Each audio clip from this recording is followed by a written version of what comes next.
नमस्कार, न्यूज नामा बातम्यांच्या जाहीरनाम्यामध्ये आपणा सर्वांचं मनपूर्वक स्वागत आहे। मी इस्माईल शेख। आपण अनेक बँका पाहिल्या असतील, पतसंस्था पाहिल्या असतील, ब्लड बँक पाहिली असेल, परंतु सायकल बँक ही एक अशी अनोखी बँक आहे जी आदर्श मैत्री फाउंडेशनने सुरू केली आहे।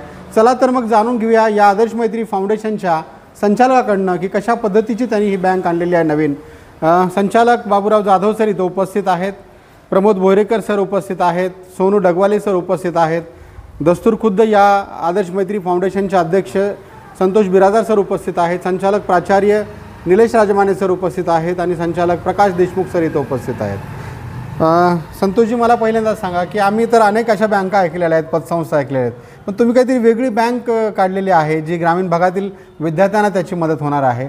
काय ही नेमकी तुमची बँक आहे आणि कशा पद्धतीने ग्रामीण भागातील विद्यार्थ्यांना याची मदत होणार आहे? नमस्कार, आदर्श मैत्री फाउंडेशनच्या वतीनं आम्ही गेली 2 वर्षापासून सायकल बँक हा उपक्रम सुरू केलेला आहे।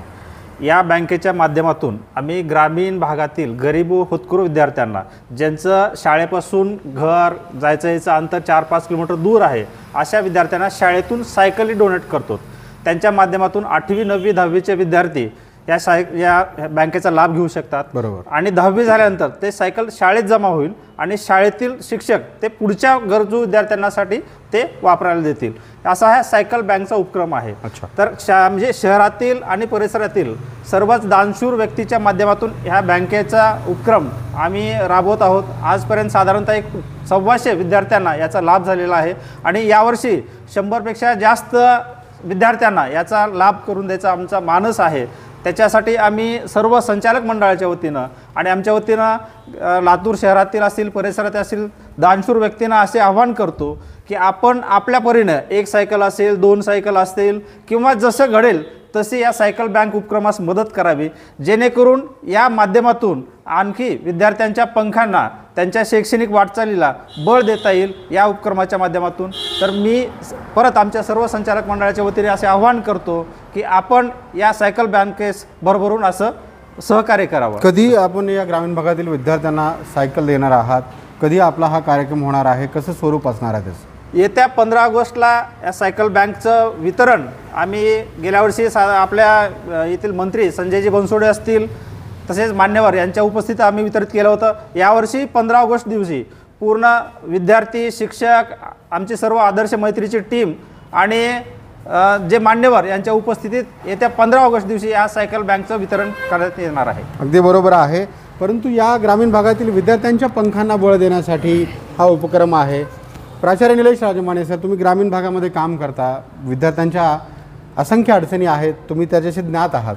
कशा पद्धतीने ग्रामीण भागातील विद्यार्थ्यांना मदत होईल असं आपल्याला वाटतं आणि दानशूर व्यक्तींना तुम्ही आवाहन कसं करणार आहात? ग्रामीण भागामध्ये खऱ्या अर्थानं शिक्षणाच्या बाबतीमध्ये विद्यार्थ्यांना बळ देण्यासाठी अशा पद्धतीची खूप मोठी गरज आहे। कारण की ग्रामीण भागामधील एकतर 4 ते 5 गावामध्ये मिळून एक माध्यमिक शाळा असते आणि या माध्यमिक शाळेमध्ये आजूबाजूच्या 4-5 गावांमधून विद्यार्थी येतात।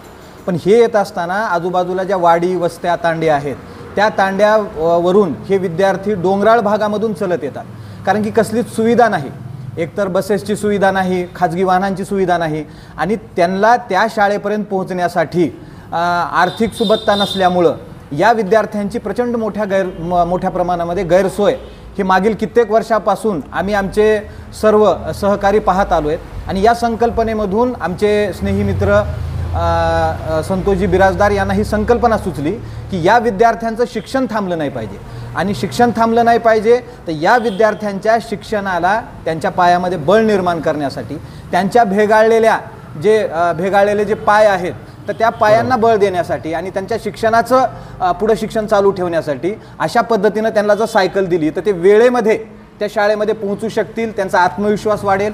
या दृष्टिकोनातून संतोषजींनी ही संकल्पना सगळ्यांसमोर मांडली आणि या संकल्पनेला वेग आला। मागच्या गेल्या वर्षी आम्ही हा उपक्रम केला आणि त्याच्या खूप चांगल्या प्रतिक्रिया आल्या आणि या दृष्टिकोनातून आमच्या सर्व मित्रपरिवाराच्या वतीनं आम्ही काही ना काही कॉन्ट्रिब्युशन करतो आणि या विद्यार्थ्यांना देतो। पण संतोषजींची संकल्पना ही आहे की ही फक्त 8, 10, 15, 20, 25, 50 लोकांची संकल्पना राहिली नाही पाहिजे, तर ही सायकल बँक ही चळवळ झाली पाहिजे आणि ही चळवळ होण्यासाठी ही सर्वांना वाटलं पाहिजे की या विद्यार्थ्यांचं शिक्षण थांबलं नाही पाहिजे आणि अशा पद्धतीनं या विद्यार्थ्यांना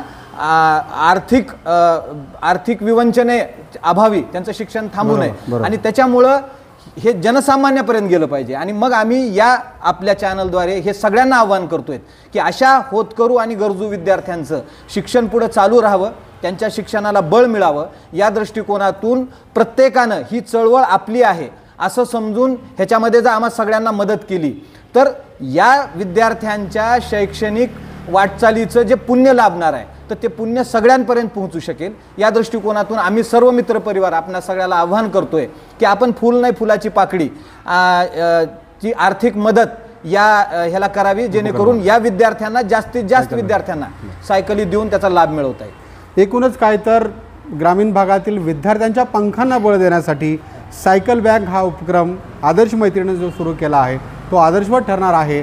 परंतु गरज आहे ते समाजातील दानशूर व्यक्तींनी पुढे येऊन या उपक्रमाला भरघोस मदत करणं म्हणजे त्या थेट गरीब आणि होतकरू विद्यार्थ्यांना मदत केल्यासारखं आहे. अर्थात दानशूर व्यक्ती लातूरमध्ये कमी नाही आहेत, त्यामुळे दानशूर व्यक्ती या उपक्रमाला निश्चितच मदत करतील यात किंचितही शंका नाही आहे. इस्माईल शेख, न्यूजनामा, लातूर.